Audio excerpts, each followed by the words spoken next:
the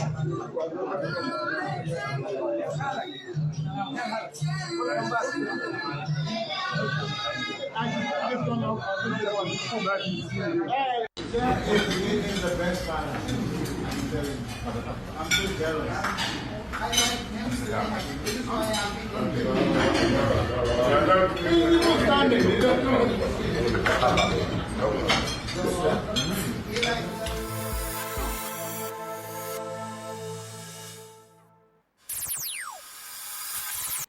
Mo ti dé bí mo ṣe ń dé o, mo dé bí mo ṣe ń dé. Àkàndá mo ti dé bí mo ṣe ń dé o, mo ti dé bí mo ṣe ń dé. Ìjàngbọ̀n márùn-ún mo dé bí mo ṣe ń dé. Àkàndá Ọ̀rọ̀ Awikonko ló kọ mi, Àjàó Ọ̀rọ̀ Awikonko aṣọ lójú ọlọ́rọ̀. Mo lọ́rọ̀ bá gbọ́ kí n bàbá ńlá bàbá ọlọ́run ṣe. Mo débí ṣe mi ajípadò bẹ́ẹ̀ yóò kó máa fi ọ̀rọ̀ ìjìnlẹ̀ gbáyìí. Mo kí gbogbo ọmọ káàárọ̀ òjíire níbikíbi tẹ́ẹ̀ tí láǹfààní àti máa wò mí, tẹ́ẹ̀ tí láǹfààní àti máa gbọ́ mi. Ìbànújẹ́ ò ní kàn yín, ibi ò ní wọlé yín. Bàtà ọ̀fọ̀ bàtà ìbànújẹ́ wọn ò ní bọ́ sẹ́nu ẹnu ọ̀nà tiyín àti tiwa lágbára Ọlọ́run. Bá a ṣe ń gbèrò pé kó dáa fún yín, kó dáa fáwa náà jù bẹ́ẹ̀ lọ. Bá a ṣe ń gbàdúrà wípé kíbi ọmọ bá wa náà gbogbo ń ta rò sí ní ti dáadáa kó jẹ́ tiwa, gbogbo ń ta bá rò sí láì dáa kó jẹ́ tiwa. Àkàndá Ọ̀rọ̀ Awikonko ló kọ̀ mí lẹ́ẹ̀kan sí mo kí nínú ilé mo kí ń lẹ́dẹ̀ yìí. Iṣẹ́ gbàgbé adájọ́ mọ́tàsé asọ̀rọ̀ mọ́yẹ̀ bọ́ bá sọnù ẹja wa. Nínú ètò tí mo ṣe lánàá ńbẹ̀ mo ti sọ wípé fọ́nrán kan tẹ̀ mí lọ́wọ́ lórí ọ̀rọ̀ ìrìn àjò ọba Adéwálé Àkànbí, ọ̀rọ̀ gbogbo kì í ṣe lérí alábàáhùn. Ọba Abdulrasheed Olúwo Tìwó Tẹ̀lú Àkọ́kọ́ nípa ìrìn àjò wọn sórílẹ̀-èdè Saudi Arabia. Ìdí ni pé kó tó dàsìkò yìí lọ́pọ̀lọpọ̀ àwọn èèyàn ti ń jẹ́ lẹ́nu. Wọ́n bá rolúwo ń bè kan wá lówó iṣẹ́ tó gbà ní Saudi Arabia ní í ṣe. Wọ́n á ní kílẹ̀ ti pé kó rí iṣẹ́ tí wọ́n ní kó ṣe Saudi Arabia ni wọ́n ní kó náà ní í ṣe. Òní ni lálárí ọjà àgbà tí pẹ́pẹ́ yóò gbọmọ pọ̀n tí nǹkan ó gbé nǹkan hanu lágbára Ọlọ́run. Kí ni ìṣẹ̀lẹ̀ tó ṣẹlẹ̀ ní Saudi Arabia? Onílànà yẹ onílẹ̀ wò pẹ̀lú ògo Ọlọ́run. Kí ni tó bí gbogbo eléyìí? Ó ní pé bàbá ní ká pa ọmọ ejò kóró ọ̀sán lẹ̀ tá a sì fi paramọ́lẹ̀ sórí àbá. Ẹ má jẹ́ á gbàgbé pé tó bá máa kú lórí àbá òun n tí ń yélẹ̀ n tí ń paálẹ̀ òun oró ni o, oró náà ní ń bí jọ o. Because gbogbo ẹni tó bá gbọ́rọ̀ lẹ́nu ọba Abdulrasheed Àkànbí Adéwálé pé ń sọ̀rọ̀ nípa àṣà ìran káàárọ̀ òjíire, bó ṣe ń tàbùkù àpèrè Oòduà, bó ṣe ń sọ̀rọ̀ sí Ọọ̀ni tìlú Ifẹ̀, bólúwo ṣe ń ba orírun ìran Yorùbá jẹ́. Ó ti ní àwọn ọ̀rọ̀ tó síwájú, àwọn ọ̀rọ̀ tó síwájú ńlá fẹ́ tú lónìí. Kí làwọn ọ̀rọ̀ tó síwájú ni pé Olúwo ti jẹ dòdò ní Saudi Arabia, Olúwo ò lè sòdodo. Olúwo ti jẹ́ kó yé wọn ní Saudi Arabia wípé Ìwó ni orírun ìran Yorùbá. Ọgbọ́n mi dáadáa, Olúwo jẹ́ kó yé wọn bẹ̀ wípé Ìwó ni orírun ìran Yorùbá. Wọ́n dẹ̀ jẹ́ kó yé wọn bẹ̀ wípé 35 obas ńlọ wà lábẹ́ òun. Níbi tó ń lágbára dé òun lè fìyàn jọba, òun lè yọba kúrò nípò. Mi kọ́ mọ sọ, Olúwo fúnra lára rẹ̀ ní ọ̀fẹ́nu ara ẹ̀ sọ fún yín. Torí pé òun là ń mọ́ fàfà ìdí igi là á bá. Ṣé ẹ mọ̀ pé ọ̀pọ̀lọpọ̀ ọ̀rọ̀ tá à ń sọ tá à ń fà yìí gbogbo ẹ̀ ló lákọọ́lẹ̀ o. Torí pé gbogbo ẹ̀ náà làwọn tó yẹ kó mọ́nítọ̀ rẹ̀. Ìjọba lágbára ju gbogbo wa lọ. Ń ṣe pé kéèyàn kàn déédéé yanu pọ̀gàlà kọ́kàn déédéé máa ṣépè fún yàn tàbí máa bú yàn tàbí máa sọ nǹkan tí ò rí. Eléyìí mo rí i dájú mo mú wá fún yín. Iná ni ṣe mọ̀ wípé àkọ́pàlà kọjú àpò ń tá a bá mú dání ni tẹ́ni. Àkàndá Ọ̀rọ̀ Awikonko gbogbo ọmọ Yorùbá, gbogbo ọmọ káàárọ̀ òjíire bí, gbogbo ọmọ Ìwó olódò ọba, ọmọ atẹ́nigbọ́lá, ọmọ atẹ́nigbọ́rẹ, wọ́n lẹ̀ nílẹ̀kùn ẹ̀ ní kọ́kọ́rọ́, ẹ̀rú wẹ́wẹ́ lẹ fi ń délé, ẹ̀rú wẹ́wẹ́ yín ń kọ́. Ṣé ẹ̀ tí ì ra kọ́kọ́rọ́ báyìí? Ṣé tẹ́ ẹ̀ bá tilẹ̀kùn sáwọn alọ́kó ló ń kígbe òní kó tẹ́ ẹ bá fi inú ilé tán? Ẹ mú kàlẹ̀ tó kẹ́ mú tọmọ, ẹ mú ta ìkú tí ṣe baálẹ̀ lọ́rọ̀. Ẹ jájọ ìrìn àjò n ò ní wá sọ̀rọ̀ púpọ̀ torí pé fọ́nrán ni mo fẹ́ fi hàn yín. Mo sọ tẹ́lẹ̀ pé fọ́nrán ọ̀hún mo ní kan bẹ̀ tó jẹ́ pé 1 hour 43 or 45 minutes ni, wákàtí kan àti ìṣẹ́jú márùndínláàdọ́ta. ńlá wa pín sí wẹ́wẹ́ mo kàn yọ àwọn kónkóló jáde ńbẹ̀ tí wọ́n fi sọ àwọn ọ̀rọ̀ tí mo fẹ́ sọ àwọn kan ńbẹ̀ tí ọ̀kan wá dandan eléyìí ayọ̀ǹda rẹ̀ gbogbo ibi tí wọ́n ti ń ṣàjọyọ̀ nǹkan ẹ̀rí ibì kan bẹ̀rẹ̀ fídíò yìí ibi tí wọ́n ti ń jẹun nù olúwo ọba yín tẹ́ ní ọba ò gbọ́dọ̀ jẹun níta olókì síbí mọ́lẹ̀ tí ń jẹun láàrin èrò ẹ lọ́ba ò gbọ́dọ̀ mú nǹkan kan ta olúwo yín lókì nǹkan mọ́lẹ̀ tí mú láàrin èrò àkàndọ̀rọ̀ Awíkonko ẹ má jẹ́ ń lo àmì fàágùn fún un ẹ jẹ́ àkọ́kọ́ lo fídíò àkọ́kọ́ níbi tó olúwo ti lọ pàdé àwọn ará Saudi Mọ́kà ló ló ń lọ ájì ló ló ń lọ ṣe ọ̀tọ̀ ní tó bá lọ ọ̀tọ̀ lèyí tó gbá mú bẹ̀ ó sì jẹ́ kó yí wọn bẹ̀ wípé ẹbí wọn ló ń o ẹbí wọn ló ń o báwo lolúwo ṣe wá bó lọ̀rọ̀ ṣe dọ̀rọ̀ owó ẹ farabalẹ̀ bí ìyàwó tó fowó ọbẹ̀ dájọ́ yọgbọ́ kò bá kùn gbé ọ̀rọ̀ látẹnu mọ̀lẹ́bí àwọn ọkọ rẹ̀ ẹ jókòó ẹ já wo fídíò ilé iná. olúwo rèé níbi tó ti fẹ́ ya fọ́tò ẹ̀wò tán gbé kọ lọ́rùn ó ní kó wọn kọ́kọ́ gbé lẹ̀ náà òun bó ṣe ń kẹ gẹ̀gẹ̀ bí ẹyin tí wọn ẹsẹ̀ máa ń gbé kọ́ọ̀yàn lọ́rùn bí ẹ̀yin ọmọ wo kábíyèsí yín rèé kábíyèsí yín nù ọba yín nù bàbá yín tó ti jẹ nù tẹnu rẹ̀ wá gbòdodo mọ́ torí pé ó fẹ́ làyàsì pẹ̀lú wọn ní Saudi Arabia torí pé ó fẹ́ béèrè ìrànlọ́wọ́ Saudi Arabia torí pé ó fẹ́ gba nǹkan lọ́wọ́ wọn ní Saudi torí ẹ̀ ni olúwo ṣe ń ṣe gbogbo àwọn nǹkan tí ń ṣe yìí eléyìí kù díẹ̀ káàtó ó sì kù púpọ̀ káàtó ṣùgbọ́n eégún fẹ́gún òsàfóòsà ẹ jẹ́ kó lóró ṣe nǹkan ẹ̀ bó bá ṣe wù ú bó ṣe wu olúwo ṣe ń ṣe tiẹ̀ yìí tí wàá ń bẹ̀ ni pé ká yọ kò mọ̀ òkun ọ̀rọ̀ jáde ń bẹ̀ ká pabì ká yábí dún ká ṣàlàyé ẹ̀kú yé ni yékéyéké olúwo odidi ọba yín ní bọmọ kékeré lọ́wọ́ yìí bó bá sì jẹ́ ńlẹ̀ wa ẹ pé wọ́n gbọ́dọ̀ dọ̀bálẹ̀ ni ìyẹn sọ fún pọ́mọ wo ni ọmọ yín ni ẹ̀já baya fọ́tò odidi ọba ń lẹ̀ Yorùbá lò kò sẹ́ni tọ́ba ò lè báya fọ́tò kò sí kàrámọ̀ kankan ń bẹ̀ pẹ̀lú ògo Ọlọ́run. now fídíò àkọ́kọ́ leléyìí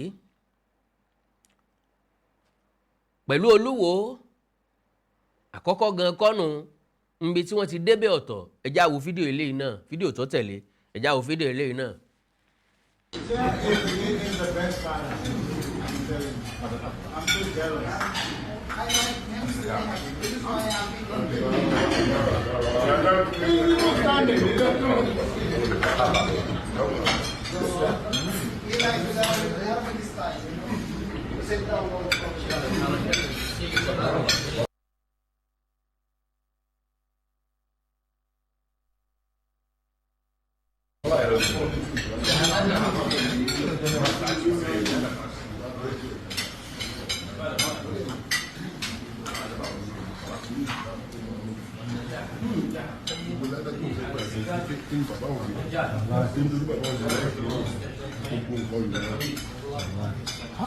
now olúwo ọba wa là ń wòye o ẹ lọ́ba ìjẹ́ ń ta kábíyèsí ló gbé síbí rẹ̀ sí gángan alala ńláńlá èmi là ṣe rí ẹran kí là jẹ́rí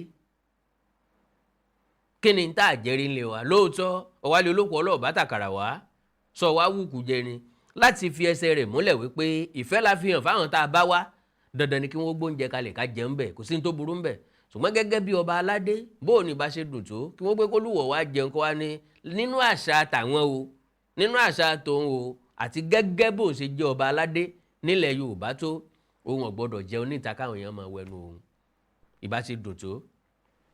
now ẹ já wo fídíò míì n ò fẹ́ dá yín lágara rárá ẹ já wo fídíò míì. Thank you very much. lára àwọn fídíò olúwo lélẹ́yìí wọ́n ṣe bánà fún olúwo bánà náà ni wọ́n ń ṣe àfihàn rẹ̀ yìí láti kí káàbọ̀ wọ́n lo fúláàjì Saudi wọ́n lo fúláàjì Nàìjíríà welcome His Majesty King Abdulrasheed Tiluwan ẹ rí i pé mọ́jà gbọ́ òsì ń bẹ̀ ẹlẹ́dàá rẹ̀ ń gbọ́ òsì ọ̀rọ̀ tó sojú ìlú ọ̀farasin ní tó ṣẹlẹ̀ gangan náà là ń gbé jáde kì í ṣe pé bọ́yá èèyàn ń bù mọ́ bí èèyàn ń ṣàsọdùn ojú olè ń wo àwọn ìsọ̀ǹgbè tí wọ́n rí bá ń bẹ̀ torí bólúwo ṣe débẹ̀ àwọn ọmọ Ìwó kan náà ń bẹ níbẹ̀ grand ó dàbí ẹni pé àwọn kan ń gbé bẹ̀ àwọn yẹn ti gbọ́ èdè wọn àwọn yẹn ló ṣe ògbìfọ̀ àwọn yẹn ló ṣàyè ògbìfọ̀ Olúwo rèé ọba Abdulrasheed wọn kì í káàbọ̀ sáàrin wọn tí ń ṣe kábíyèsí tán ẹni ẹlẹ́ni ọ̀nìyàn ọlọ́rìn ẹni tí ọ̀gbọ́n làwẹ́ gbò lólùwò fi ṣe ẹni ọgbọ́n agbóyan rúgbúdú ayé agbébábẹ́ aṣọ náà gbogbo ọmọ káàárọ̀ òjíire bí ìwà ní kólúwọ́ ọmọ sọ̀rọ̀ ẹni kọ́ mọ̀ sí ọ̀rọ̀ sọ ẹni kọ́ mọ̀ bà wá jẹ́ ẹni kọ́ mọ́ bàṣà wa jẹ́ ẹni kọ́ mọ́ bẹ̀sìn jẹ́ ẹni kọ́ mọ́ sọ̀rọ̀ só lórí aládé ẹni kọ́ mọ́ tún ìtàn kọ torí pé ó ti rìnrìn àjò tí ó mú tún ìtàn kọ ó ti gbé ìgbésẹ̀ tí ó mú tún ìtàn kọ impression kan ni mo fẹ́ correct fún gbogbo ọmọ káàárọ̀ òjíire impression náà ni pé ọ̀pọ̀lọpọ̀ àwọn èèyàn tí wọ́n sọ pé Saudi Arabia ló ránṣẹ́ àwọn Saudi ló ránṣẹ́ àwọn Saudi ló ránṣẹ́ Saudi ọ̀rẹ́ nìkan kan ṣe bí tí wù kọ́ mọ́ ẹ mọ̀ jẹ́ á mìsẹ̀ mọ́ra wọn jẹ́jẹ́ Saudi ni Saudi jókòó gbogbo ọ̀rọ̀ tí àwọn yẹn ń sọ àwọn ń sọ̀rọ̀ nípa ẹ̀sìn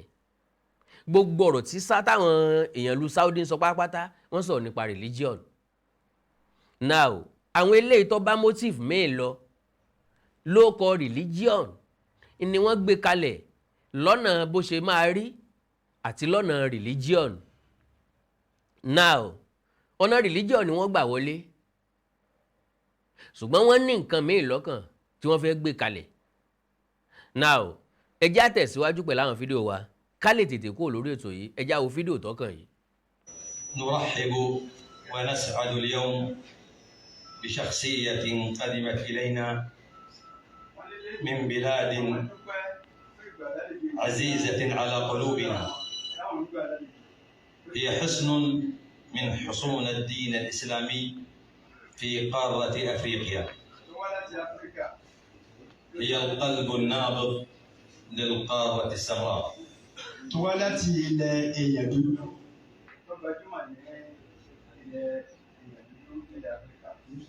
لديها أكبر عدد من السكان في القارة السمراء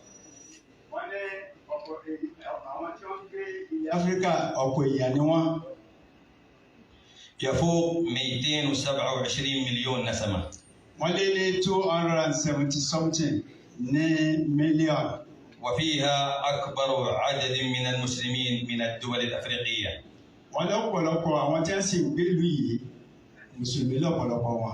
هي ثاني أكبر اقتصاد في قارة أفريقيا.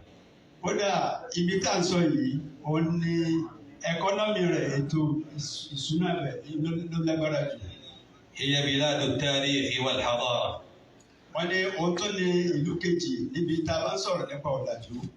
هي نيجيريا.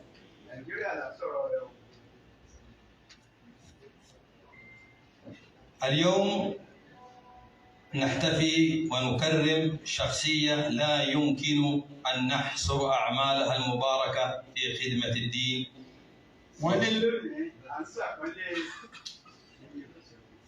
وتصحيح العقيدة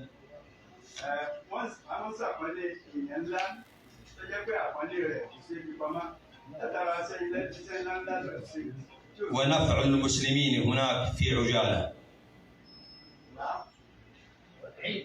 نكرر الترحيب بسمو الأمير وصحبه الكرام. خير بداية آيات من الذكر الحكيم يتلوها الدكتور عبد الله بن عمر الجويبي.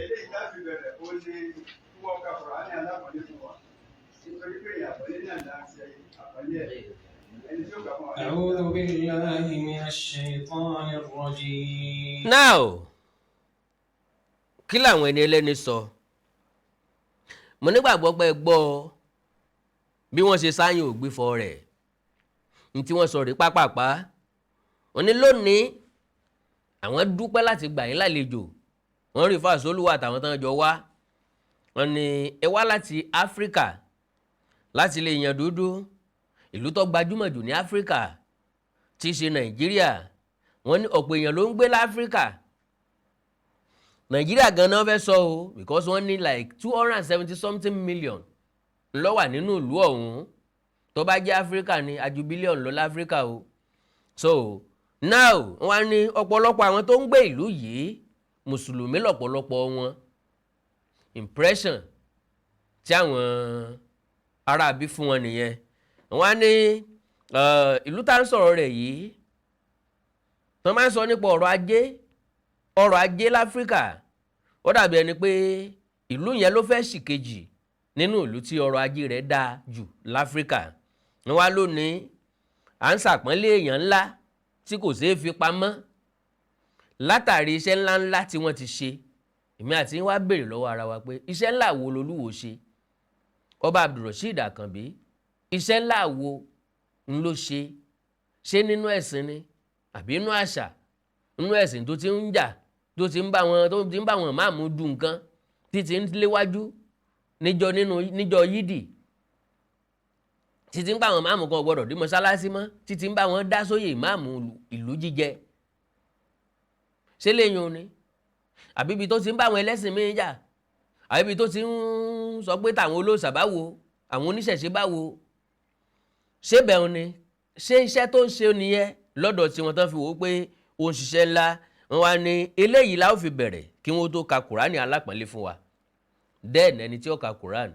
ọbọ̀ ọbẹ̀ ńgbà tí eléyìí ó ka Kùránì ni mo fi wò pé Kùránì kíkà eléyìí kọ̀ọ̀kan àwa ń bì í now pápápá ẹjẹ́ á tún wo fídíò míì tó tún kàn kí n mọ́ fàágùn rárá fídíò gangan ni mo wá fi hàn yín ká lè establish ẹ̀ ṣé lóòótọ́ ni Olúwo ní àjọṣepọ̀ pẹ̀lú wọn ní Saudi Arabia bó bá lájọṣepọ̀ pẹ̀lú wọn Saudi Arabia ṣé wọ́n fi iṣẹ́ rán ni ṣé iṣẹ́ owó ló ń ṣe ìntàfẹ́ establish nìyẹn so pẹ̀lú ògo Ọlọ́run ẹ jẹ́ ká farabalẹ̀ wo fídíò tí ó tún kàn báyìí God bless you. الوعد الثالث ولا يبدلنهم من بعد خوفهم أمنا. ẹlẹ́ẹ̀kẹta ni pé gbogbo tí ń pa wọn láyà tẹ́lẹ̀ Ọlọ́run sọ di ìfàyàbalẹ̀ fún wọn. ولكن كل هذه الوعود تتحقق متى؟ تخبرنا الآية بذلك في قوله تعالى يعبدونني لا يشركون بي شيئا. wọ́n ní gbogbo àwọn àdéhùn tọ́lọ́run bá sọ yìí ìgbà wo ni ọwọ́ wọn tẹ̀ nígbà tí àwa náà bá tẹ̀lé tọ́lọ́run bá fẹ́ ká máa ṣe òun ni pé ká máa sin Ọlọ́run ká máa ṣe bọ̀ sọ́lọ́run ní ìtúlẹ̀. فإذا عبد الناس الله عز وجل ولم يشركوا به شيئا أعطاهم هذه الوعود الثلاث.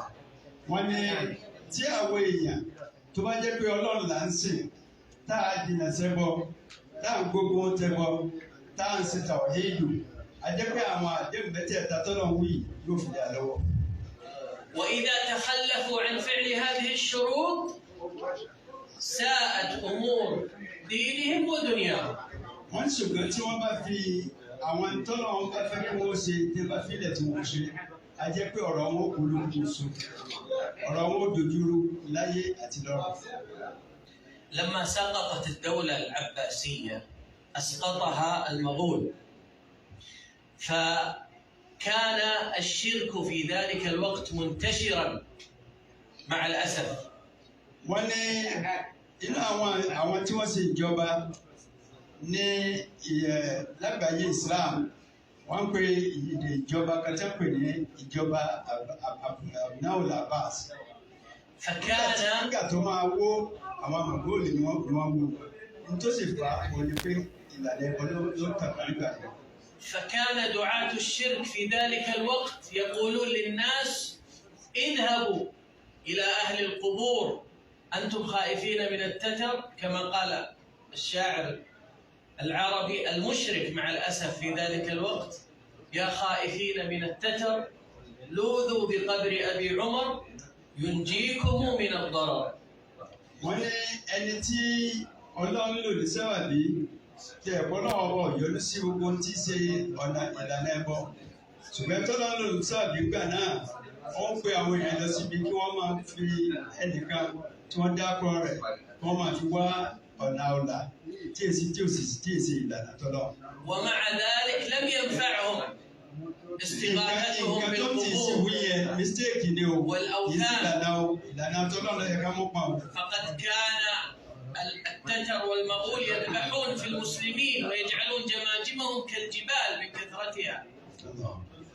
àwọn tí a wí yìí nígbà náà gbogbo tí wọ́n tẹ̀lé òun ní ìlànà ẹbọ tó sì ṣokùnfà kí ìtìbú wọn kó ètò yẹn. فقام دعاة التوحيد في ذلك الزمان بدعوة الناس إلى إخلاص العبادة لله عز وجل. ṣùgbọ́n tó ti bó ṣe lágbára tó gbà náà àwọn tí wọ́n mójútó tọ́lọ́run wọ́n dìde wọ́n sì ń gbé àwọn èèyàn padà lọ síbi ìlànà tawhid. ومنهم على سبيل المثال شيخ الإسلام ابن تيمية وغيره قاموا في الجيوش ينشرون فيهم دعوة التوحيد وإفراد الله بالعبادة. wọ́n nínú àwọn èèyàn tí wọ́n dìde gbà náà ni bàbá wa Ibn Taymiyyah táwọn náà gbìyànjú láti dá àwọn èèyàn padà sí ìlànà tọ́lọ́run. وأخبروهم أن النجاة الوحيدة والطريقة الوحيدة لهزيمة التتر هي بتوحيد الله عز وجل. wọ́n sọ fún àwọn èèyàn gbà náà wípé ọ̀nà láti wẹ́rí àwọn tí wọ́n gbógun ti ìsìláàmù òun náà ní kéèyàn padà sí ibi ìtọ́lọ́wọ̀ ká máa sí tawhid ọba ní ìṣẹ̀lọ́kan nínú ìbàdàn. فلما رجع الناس إلى توحيد الله قامت فقط معركة واحدة بعد عشرات المعارك التي هزم فيها المسلمين، معركة واحدة أسقط المسلمون الكفار المغول وهزموهم بفضل الله وطردوهم من بلاد المسلمين. wọ́n lẹ́yìn ọ̀pọ̀lọpọ̀ wàhálà tó ti ṣáájú Ọlọ́run wá fi ògo rẹ̀ fún tawhid àti àwọn tí wọ́n dúró tì Ọlọ́run wá fún alágbára láti wó ìjọba tọ̀tà tí ó gbógun ti Islam tó ń gbógun ti tawhid gbàdá. وأختم بمثال يراه الآن العالم كله لتحقيق هذه الآية التي ذكرناها قبل قليل. wọ́n ní táwọn olùparí ọ̀rọ̀ òun ni tí kálukú náà mà tí ń ṣẹlẹ̀ láyé ìsìn wọ́n ní làwọn olùparí ọ̀rọ̀ àwọn. هذه الدولة المباركة الدولة السعودية. wọ́n ní ìlú àlùbáríkà tá a wà tí ti Saudi Arabia. الأسرة السعودية الأسرة الحاكمة في السعودية كانوا أمراء على قرية من قرى وسط الجزيرة العربية تسمى الدرعية، هي الآن بجوار الرياض. wọ́n ní àwọn tí Ọlọ́run bá kó ìjọba ìlé lọ́wọ́ ibi tí Ọlọ́run ti ní wọ́n dìde ó ní ìletò kan tí wọ́n pè ní Diriyya tó wà lẹ́gbẹ̀ẹ́ Riyadh. كان قبل 300 سنة وأكثر الشرك منتشرا حتى في وسط الجزيرة العربية. wọ́n ní tá a bá bójú wo a rí bí 100 ọdún sí ìsìn tàbí kó lé díẹ̀. ǹjẹ́ pè ní ṣíríkù máa ṣẹbọ sọ́lọ̀ ọ̀tàn káàkiri ní ilẹ̀ Lárúbáwá وخاصة ní Jaziratul Arab ní erékùṣù ilẹ̀ Lárúbáwá. فقامت هذه الأسرة المباركة أسرة آل سعود بالدعوة إلى توحيد الله عز وجل وتحقيق هذا الشرط الذي ذكرناه في الآية القرآنية. wọ́n ní Ọlọ́run fi wá yọ jẹ́ pé ìjọba yẹn dìde ìjọba tó jẹ́ pé Ọlọ́run fi sí ìdí àwọn ọmọ Saudi Arabia Usratul Malika àwọn fámìlì tí wọ́n ń darí ìlú yìí Ọlọ́run ní ó jẹ́ pé àwọn ni Ọlọ́run wá darí ara sísí tí wọ́n sì ń sin nẹ́ṣọ́ tí wọ́n sì ti ìtaka tawhidu tí wọ́n sì gbógun ti فبدأ الله عز وجل يفتح لهم القرى والمدن وينشر الدعوة حتى أصبحت هذه الدولة من قرية صغيرة إلى بلد أو قارة عظيمة مترامية الأطراف وآمنة. وفي ذلك الوقت لم يكن هناك نفط ولم يكن هناك المال ولم يكن هناك شيء من هذه الأمور الدنيوية، ولكن حينما حققوا الشرط أعطاهم الوعد ومكنهم من الأرض ومكنهم ولله الحمد من أن يكونوا قوة قوية على مستوى العالم ولله الحمد. wọ́n ní pẹ̀lú iṣẹ́ tọ́lọ́ ní kí wọ́n ṣe yẹn gbogbo tí wọ́n ti sí tẹ́lẹ̀ tí wọ́n ò ní Ọlọ́run padà darí rẹ̀ sí ọ̀dọ̀ wọn. Wọn ò lágbára tẹ́lẹ̀ Ọlọ́run kan dá lágbára. Wọ́n jẹ́ ọ̀lẹ tẹ́lẹ̀ Ọlọ́run kan dá lágbára. Wọ́n jẹ́ láìní tẹ́lẹ̀ Ọlọ́run kan dá olówó. Gbogbo tí èèyàn fi sọ pé èèyàn darí ayé Ọlọ́run darí ẹ̀ sọ́dọ̀ wọn. Ní tí wọ́n ti ní tẹ́lẹ̀ tó yẹ pé ọ̀pọ̀lọpọ̀ àwọn tí a bá fẹ́ sọ̀tàn tí wọ́n máa sọ náà ni pé kò sí ní nǹkan kan tẹ́lẹ̀ o ṣùgbọ́n torí pé Ọlọ́run bá ti fi wọ́n síbi pé wọ́n máa pèpè síbi tàwíìdù wọ́n máa gbógun tí ẹ bọ Ọlọ́run wa darí gbogbo àwọn kan tí wọ́n ti sọ tẹ́lẹ̀ tí wọ́n pè ní májẹ̀mú mẹ́ta tá a sọ síwájú yẹn Ọlọ́run sábàbí fún wọn Ọlọ́run wa ó jẹ́ pé gbogbo oore ọ̀dẹ̀. Ẹ káàbọ̀ sí Emeritus Global Resources and ICT Limited. Nínú iléeṣẹ́ wa yìí a máa ń ta fóònù, a máa ń ra fóònù, a máa ń ṣe swapping fóònù, gbogbo anything tó bá jẹ mọ́ fóònù àti laptop, àwọn oríṣiríṣi gadgets tẹ́ mọ̀ bíi iPhone, Samsung, Infinix, Oppo, Tecno, Redmi, gbogbo wọn pátápátá ló wà àti àwọn laptops oríṣiríṣi bíi MacBook, bíi Dell, bíi HP, oríṣiríṣi gbogbo ẹ̀ náà ló wà. Níbí báyìí a tún máa ń ta oríṣiríṣi phone accessories tó jẹ́ ojúlówó tí kò dẹ̀ wọ́n rárá. Níbí o a tún máa ń ṣe training fún àwọn èèyàn oríṣiríṣi àwọn èèyàn àti ọmọ kékeré àti àgbàlagbà torí oríṣiríṣi irinṣẹ́ la ní tó wà òkè dáadáa tó dẹ̀ jẹ́ irinṣẹ́ ìgbàlódé àwọn state of the art equipment tó yẹ pé ẹ lè má lè tètè rí níbòmíì. Ibo lẹ ti máa rí o Emeritus Global Resources and ICT Limited. Fóònù tẹ́ bá rà ń bí báyìí ojúlówó ni ẹ̀dínwó náà dẹ̀ ni ló máa bá dé anytime. A máa ń ta mọ́tò any car tẹ́ bá fẹ́ rà tẹ́ bá fẹ́ tà bóyá ẹ fẹ́ tà ni àbẹ̀fẹ́ swap anything that has to do with swapping easy buy also bóyá ẹ ra nǹkan ká ra nǹkan sìn ká sanwó ẹ̀ díẹ̀ ká lè máa gbé lọ lójú ẹsẹ̀. Emeritus Global Resources and ICT Limited nínú OAU Central Market Ọbáfẹ́mi Awólọ́wọ̀ University Ilé-Ifẹ̀ àti Mayfair roundabout ní Ilé-Ifẹ̀ yìí náà a ní branches ní Ìbàdàn a ní l'Óṣogbo. Ọwọ́jà wa ó dé káàkiri gbogbo orílẹ̀-èdè Nàìjíríà anywhere tẹ́ bá ti need any of our services lójú ẹsẹ̀ òun lẹ máa rí wa lẹ máa rí àwọn representatives wa tó máa bá yín gbà. Àwọn oníṣẹ́ tó wà ń bí kò ń ṣe olómùlómù o eléyìí tó ṣe pé ó máa sọ nǹkan tó ṣe fóònù ẹ gẹ́gẹ́gẹ́gẹ́ ká tó fọwọ́ kàn kò kí ń ṣe bóyá guessing kíní kan ní bẹ́ẹ̀ ní bẹ́ẹ̀ kọ́ tó bá ṣe rí gẹ́lẹ́ náà lẹ ṣe máa bá Emeritus Global very fast very efficient very affordable àwa là ń jẹ́ bẹ́ẹ̀. Phone number ọ́fíìsì yìí tẹ́pẹ́ lè pè wá at any point in time 081 01 79 5519 lẹ́ẹ̀kan sí 081 01 79 5519 òun náà lè rí lórí screen yín lórí móhùnmáwòrán yín bá ṣe jọ ń sọ̀rọ̀ ẹ ṣeun gan a máa retí láti dòwò pọ̀ pẹ̀lú yín. Emeritus Global Resources and ICT Limited.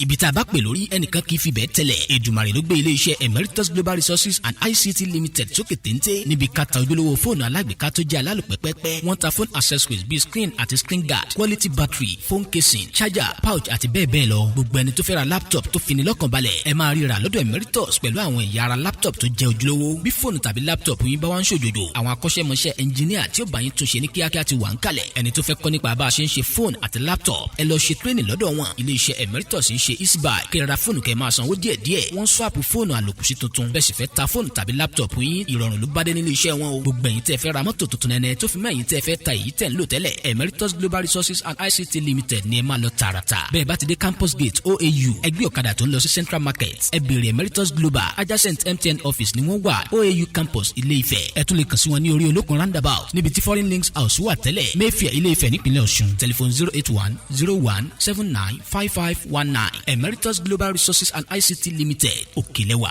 ẹ ò ní jábọ́ o. Mo kí gbogbo etí tó ń gbọ́ wa nílé mo sì kí gbogbo ojú tó ń wò wá nílé pé ojú tẹ fi ń wò wá ò ní fọ́ etí tẹ sì fi ń gbọ́ wa ò ní di. Orúkọ tèmi ni Godwin tí gbogbo ẹ̀yin èèyàn mọ̀ sí ìyá Ìjẹ̀bú gẹ́gẹ́ bí ẹ ṣe mọ̀ ní ìṣe wa wípé ìlera yín òun ló jẹ wá lógún a tún ti dé bí a ṣe ń dé o gbogbo ẹ̀yin tí ẹ ní ìṣòro tó jẹ́ pé ọkùnrin tó dàbí obìnrin nínú ilé, ọkùnrin tí ò lè ṣojúṣe ẹ̀ pẹ̀lú ìyàwó ẹ̀, ẹ kàn sí iléeṣẹ́ Godwem. ẹ̀yin tó jẹ́ pé pépà lẹ máa kà lálálẹ́, ẹ má ka pépà mọ́, ẹ kàn sí wa. A ní pákéjì oríṣiríṣi fún yín, a ní 3-in-1, a ní 2-in-1 fẹ́yìn ọkùnrin tó lè jẹ́ tó máa jẹ́ kẹ́ ṣe bó ṣe yẹ kẹ́ ṣe. Bákan náà ni ìṣòro tí à ń pè ní arthritis yìí ó ń ṣọkùnrin ó ń ṣobìnrin, orúnkún ríro, ìbàdí ríro, ọrùn ẹsẹ̀ ríro, ẹlòmíì ó lè jẹ́ osteoarthritis lónìí, ẹlòmíì rheumatoid arthritis, ẹlòmíì ìdẹ̀rẹ̀ kò ní lè bẹ̀rẹ̀ mú nǹkan lẹ̀, ẹlòmíì ò lè bẹ̀rẹ̀ kírun, ó ṣeé ṣe kó jẹ́ sciatica ni, ó ṣeé ṣe kó jẹ́ lumbar spondylosis ni, ẹlòmíì ìdẹ̀rẹ̀ arthritis ni. Tó bá ti di pé ìbàdí ń ro ẹ̀ ò lè bẹ̀rẹ̀, ẹlòmíì orúnkún ríro, ẹlòmíì ẹsẹ̀ á máa gbóná, ẹlòmíì àpapọ̀ rẹ̀ á máa gbóná, ẹlòmíì ẹsẹ̀ á máa gbọ̀n, ẹlòmíì ara á máa tá, orí á máa tá, àpapọ̀ ara á máa tá. Ẹ kàn sí iléeṣẹ́ Godwem Ìyá Ìjẹ̀bú. ẹlòmíì ò lè fojú ọwọ́ ẹ̀ báyìí, gbogbo ọwọ́ á máa ró. Gbogbo ẹ̀yin tẹ́ tí ń lò náà ẹ máa jẹ́rìí sí. Ẹ kàn sí iléeṣẹ́ Godwem Ìyá Ìjẹ̀bú. Bákan náà ni àwọn èèyàn tó ń tọ̀ ìtọ̀ àtọ̀jù yìí ó ṣeé ṣe kó jẹ́ pé prostate enlargement ni. Fún ẹ̀yin ọkùnrin tẹ́ ti lé lọ́mọ 40 ọdún tẹ́ bá ní prostate enlargement, ẹ lè máa tọ̀ léraléra. Ẹlòmíì ò ní rí tọ̀tọ̀ rárá, ẹlòmíì ìdẹ̀rẹ̀ tó bá fẹ́ tọ̀ á máa ní ìrora, ẹlòmíì ìdẹ̀rẹ̀ kó tó débi tó máa tọ̀ sí ìtọ̀ yìí ti máa jábọ́.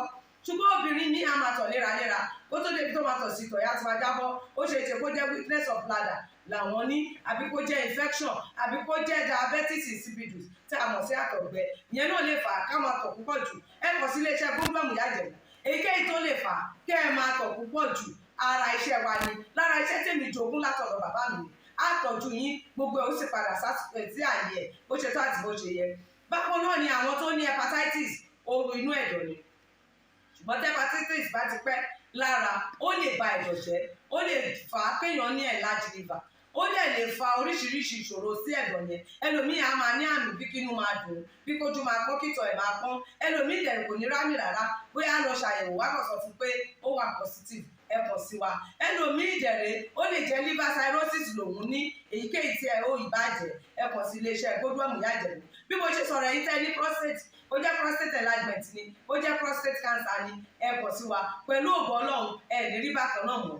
Mo ti sọ fún yín gbogbo ìṣòro yòówù kẹ́ ní, ewé àti egbò pọ́nbélé tí àwọn bàbá wa ń lò láyé àtijọ́ tá a ti gbé kalẹ̀ lọ́nà ìgbàlódé tó sì ṣe bẹbẹ lágbára, òun là ń lò fún ọmọdé àti àgbà. Ẹ kàn sí wa, ẹ ní kábàámọ̀ pẹ̀ ṣe bẹ́ẹ̀. Ẹ̀rọ ìbánisọ̀rọ̀ mi ni 080 330 34777 080 330 34777. Ẹ bá wà l'Amẹ́ríkà, kẹ́ ẹ wà ní Spain, kẹ́ ẹ wà ní UK, ibikíbi tẹ́ ẹ bá wà, ó jẹ́ Canada ni, ó lè jẹ́ Port Harcourt ni, ó jẹ́ Abuja ni, ibikíbi tẹ́ ẹ bá wà, ẹ kàn sí iléeṣẹ́ Godwem Ìyá Ìjẹ̀bú. Ẹ bá mi sọ̀rọ̀ lórí WhatsApp, ẹ lè pè mí, ẹ lè fi voice note lẹ̀, ẹ lè fi message lẹ̀ lórí WhatsApp, máa dá yín lóhùn bó ṣe tó àti bó ṣe yẹ. Gbogbo ibi tẹ́ ẹ bá wà lè gbòógì wá máa dé, ẹ sì ní kábàámọ̀ pé ẹ kàn sí iléeṣẹ́ Godwem Ìyá Ìjẹ̀bú. Ẹlòmíì apákan ara ẹ̀ á máa kú, kí ló fà tápákan ara fi ń kú? Ẹ kàn sí wa, ẹ máa mọ̀. Ẹlòmíì ọrùn àdédé máa steve, ẹlòmíì àyà ló máa dùn, ẹlòmíì ẹ̀gbẹ́ ló máa dùn, ẹlòmíì á máa wúkọ́, ó lè wúkọ́ kókó ti wà lẹ́nu ẹ̀ tipẹ́tipẹ́ tí ò sì ní lọ. Ẹlòmíì ìdẹ̀rẹ̀ ó máa ní ìṣòro àti breathe in oxygen, breathe out carbon dioxide. Àwa máa ní ìṣòro, a máa ní kàtà gbogbo ìgbà. Kí ló fà á? Ó ṣeéṣe kó jẹ́ asthma ni, ó ṣeéṣe kó jẹ́ bronchitis, ó dẹ̀ ṣeéṣe kó jẹ́ pneumonia cough ìwọ ní. Tó bá ti kàn sí wa, èyí tó bá jẹ́ nú ẹ̀ ló máa determine irú egbògi tá a lè kẹ́ra láti lè ṣe wa. Ẹ ṣe mọ̀, mo ti sọ fún yín o, ẹ̀rọ ìbánisọ̀rọ̀ wa 080 330 34777. Iléeṣẹ́ Godwem last bus stop yín ni pẹ̀lú agbára Ọlọ́run. Remember, if it is not Godwem, it can never be like Godwem. I used to tell you, health is something to be treasured. Ire o. Ẹ káàbọ̀ padà. Now, fídíò tí ẹ wò tó sọ̀rọ̀ tán o. Bàbá ṣàkọọ́lẹ̀ gbogbo àwọn nǹkan wọ̀nyí kò ní dáa tó. Tá a kàn yọ ògèdè bí tá a fẹ́ lò ń bẹ̀ ní mọ ibi tọ́rọ̀ tí ń bọ̀. Torí pé déwájú ìdẹjọ́ ìdẹ̀yìn ìdásọ̀. Ẹ lè mọ kí ló ṣàtọ́kù fáwọn nǹkan yìí. Nínú fídíò tí ẹ gbọ́ tán, àwọn tó sọ̀rọ̀ ń bẹ̀ ẹni tó sáyìn ògbìfọ̀ wọ́n ti kọ́kọ́ sọ̀rọ̀ kan síwájú wípé àwọn májẹ̀mú mẹ́ta kan ń bẹ tọ́lọ́run ṣe fún èèyàn fáwọn tó bá tẹ̀lé. ó wá ní ńgbà wo ni ọwọ́ wa ò tó tẹ gbogbo dáadáa tí Ọlọ́run ti ṣèlérí rẹ̀. ó wá ní ńgbà tí a bá ń sin Ọlọ́run, nígbà tí a bá ń sin Ọlọ́run tá a sì yàgò fún ẹbọ ṣíṣe. Motive gangan tó gbé Olúwo lọ leléyìí láti jẹ́ kán rí òun gẹ́gẹ́ bí ẹni tí ń tako ẹbọ. Mi ní gbẹnu Olúwo sọ̀rọ̀ nípa abẹ yẹn, ọ̀rọ̀ tí wọ́n sọ nínú fídíò tẹ́wò tán ni mo ń sọ yìí. Tí àwa èèyàn tó bá jẹ́ Ọlọ́run là ń sìn tá a jìnnà sí ẹbọ tá à ń gbógun ti ẹbọ, mo fẹ́ kẹ́ mọ̀ dé o. Tó bá jẹ́ pà ń sin Ọlọ́run, ìdí ni pé ẹni tí ń rúbọ Ọlọ́run ní ń rúbọ sí. Ẹni tí ń gbàdúrà ní ṣọ́ọ̀ṣì Ọlọ́run ní ń gbàdúrà sí. Ẹni tí ń kírun Ọlọ́run ní ń kírun sí. Kò wá yẹ kíkan ó dì kan lọ́wọ́. Bó bá jẹ́ pé lóòótọ́ Ọlọ́run là ń sìn, Ọlọ́run tá ń sìn rèé àárí. Ọlọ́run ò dẹ̀ sọ fún wa wípé n tó ń fẹ́ tàbí n tó ń gbà gangan leléyìí. Àwa la ń tinú Ọlọ́run mọ̀rọ̀. Àwa la ń sọ pé n tọ́lọ́run gbà leléyìí. Àwa la ń sọ pé n tọ́lọ́run fẹ́ leléyìí. Àwa la ń sọ pé n tá a lè ṣe tá a fi lè tọ́lọ́run lọ́rùn leléyìí. Kò sí nǹkan kan tá a lè ṣe tá a fi lè tẹ́ Ọlọ́run lọ́rùn. Now wọ́n ní tá a jìnnà sí ẹbọ, tá à ń gbógun ti ẹbọ, tá à ń ṣe tawhid, a jẹ́ pé gbogbo àdéhùn mẹ́tẹ̀ẹ̀ta tí Ọlọ́run ṣe yóò tẹ̀ wá lọ́wọ́. Tí a bá ń fi àwọn nǹkan wọ̀nyí sílẹ̀, ó ní ó da àwọn tí wọ́n bá fa àwọn nǹkan wọ̀nyí sílẹ̀, that is tí wọn ò sin Ọlọ́run, tí wọn ò jìnnà sí ẹbọ, tí wọn ò sì gbógun ti àwọn ẹlẹ́bọ, ọ̀rọ̀ wọn ò polúkúrú musu, ọ̀rọ̀ wọn ò dojúrú láyé àti lọ́run. Ó wá ní ọ̀rọ̀ ìjọba tó wó. Wọ́n wá sọ̀rọ̀ nípa ìlú kan tí ìjọba rẹ̀ wó látàrí ẹbọ ṣíṣe, pé ẹbọ tán ń ṣe ló jẹ́ kí ìjọba wọn ó wó. Ẹ wá ní àwọn tó bójú tó Ọlọ́run, pé àwọn kan wá ń bẹ́ńbẹ̀ wọ́n bójú tó Ọlọ́run, àwọn yẹn wá padà ń tiwọn, wọ́n wá ń pe àwọn èèyàn sí tawhid, that is wọ́n ń pa àwọn èèyàn sí wáàsí Ọlọ́run. Ọ̀nà láti gbógun ti àwọn tó gbógun sí Islam ní tawhid. Gẹ́gẹ́ bí nǹkan tán sọ, wọ́n wá ní 300 years ago ṣíríkù ẹbọ ṣíṣe ó tàn káàkiri ilẹ̀ Lárúbáwá. Ó túmọ̀ sí pé àwọn èèyàn yìí náà ti ń ṣẹbọ tẹ́lẹ̀tẹ́lẹ̀ rí, torí pé níbẹ̀rẹ̀ Bíbélì wọ́n ń rú ẹbọ òdodo àti ọrẹ ẹbọ sísun. Ọ̀nà méjì ni wọ́n ń gbà rú ẹbọ. Wọ́n ń fi àwọn ẹranko rú ẹbọ, wọ́n ń fi nǹkan ọ̀gbìn wọ́n fi ń rú ẹbọ, that is nǹkan rí oko wọ́n fi ń rú ẹbọ. Tẹ́ ẹ̀ bá gbàgbé, Kéènì, Ébẹ́lì, Kéènì fi ẹran àbọ́pa ó fi rúbọ sí Ọlọ́run. Ébẹ́lì tó jẹ́ àgbẹ̀ ó fi nǹkan rí oko rúbọ sí Ọlọ́run. Ọlọ́run gba ọrẹ Ébẹ́lì, kò gba ti Kéènì.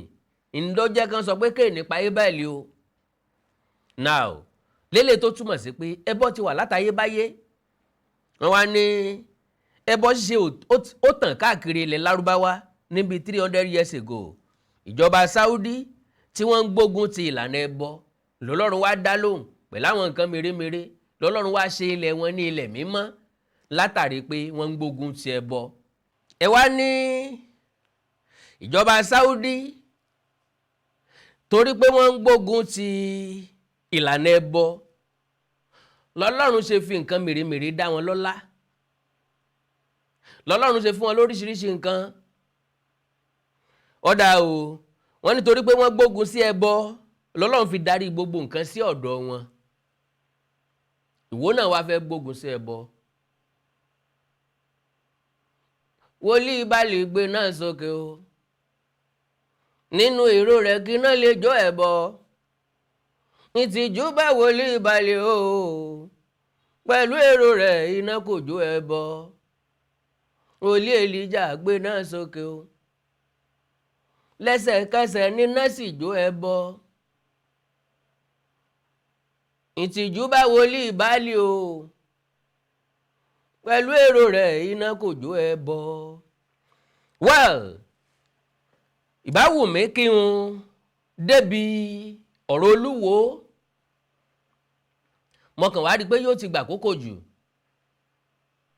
ń ro tèmi nìkan mo ń ro tẹ̀yìn tí ẹ máa wò ó. yóò jẹ́ kí ètò yìí ó ní apá kejì ẹ foríjì mi kò wù mí bẹ́ẹ̀ ṣùgbọ́n mi ò rọ́gbọ́ ẹ̀dá pẹ̀lú àwọn nǹkan tí Olúwo sọ bí tólúwo ti sọ̀rọ̀ gangan fídíò bí tólúwo ti sọ̀rọ̀ gangan ó máa jẹ́ kí fídíò yìí ní apá kejì àánú Olódùmarè ní fi sílẹ̀ mi ní wáyé tí ẹ̀ ní wá mi tì ẹ like ẹ follow page mi lórí Facebook Awikonko TV ẹ subscribe sí YouTube channel mi Awikonko TV ṣé ẹ gbàgbé fídíò lásán mo ní mo wá fẹ́ fi hàn yín bẹ́ẹ̀ bá ní nǹkan pàtàkì tẹ́ fẹ́ kájọ sọ ẹjá sọ lórí WhatsApp +234 904 851 9362 +234 904 851 9362. èdè àti àṣàlẹ̀ káàrọ̀ òjìrì òní wọ mi òdèdè káàrọ̀ òjìrì òní dàrú ìlú ẹnì kọ̀ọ̀kan wa yóò tòrò mẹ́nẹ́mẹ́nẹ́ bí omi àfòwúrọ̀ pọn àjù àṣẹ o. Awikonko Development Fans Club ilé aláyọ̀ ilé wa. Awikonko Development Fans Club ilé aláyọ̀ ilé wa. ẹgbẹ́ tó dúró fún ìdàgbàsókè àti tẹ̀síwájú èdè àṣà àtún àjogúnbá ilẹ̀ Yorùbá. ẹgbẹ́ tó fẹ́ ìrẹ́pọ̀ gbogbo ọmọ Yorùbá tó tún gbé àṣà àti ṣe Yorùbá lárugẹ. Awikonko Development Fans Club ilé aláyọ̀ ilé wa. Awikonko Development Fans Club Worldwide ẹgbẹ́ tí kò rọ̀gbọ̀kú lé ìjọba ẹgbẹ́ tó dúró fún ìdàgbàsókè àti ìtẹ̀síwájú èdè àṣà àtún àjogúnbá ilẹ̀ Yorùbá pẹ̀lú àtìlẹ́yìn gbajúgbajà pèdèpèdè ní àkàndá ọ̀rọ̀ Awikonko ẹgbẹ́ tó ń fẹ́ ìrẹ́pọ̀ gbogbo ọmọ Yorùbá ẹgbẹ́ tó ń gbé àṣà àti ṣe Yorùbá lárugẹ ẹgbẹ́ tó dúró láti ṣàtìlẹ́yìn tó gbọngbọ́n fún àkàndá ọ̀rọ̀ Awikonko àti àwọn ètò rẹ̀ káàkiri àgbáyé. àǹfààní wà láti darapọ̀ mọ́ wa ẹ bá wa sọ̀rọ̀ lórí WhatsApp nìkan ẹ lè pè wá ẹ lè send text message tàbí voice note pẹ̀lú àwọn nọ́mbà wọ̀nyí +234 8053270136 tàbí ààrẹ ẹgbẹ́ Adéolú Adékọ́lá lórí +17048912729. Awikonko Development Fans Club Worldwide ilé aláyọ̀ nílé wa.